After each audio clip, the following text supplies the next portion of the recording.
ಪ್ರಕೃತಿಯನ್ನೇ ಆರಾಧಿಸುವ ನಮ್ಮವರು ಆ ಕಲ್ಲಲ್ಲಿ ದೈವತ್ವವನ್ನ ಕಾಣುವ ಹೊತ್ತಲ್ಲಿ ಶಿವ ಎಲ್ಲಿ ಅಂತ ಕೇಳಿದ್ರೆ ಒಂದು ಉತ್ತರ ಬರಲ್ಲ, ಒಂದು ಕಥೆ ಬರುತ್ತೆ. ಧರ್ಮದ ಬೀಡು ಬರಡಾದಾಗೆಲ್ಲ ಉಳ್ಳಾಯ ಮಳೆ ಸುರಿಸ್ತಾನಂತೆ. ಈಶ್ವರ ದೇವ್ರು ಇಲ್ಲಿಗೆ ಬಂದಿದ್ರ?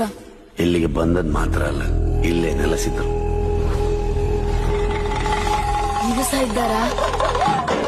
ಈ ಮಣ್ಣಲ್ಲಿ ದೈವತ್ವ ಮತ್ತೆ ಮತ್ತೆ ಹುಟ್ಟುತ್ತದೆ.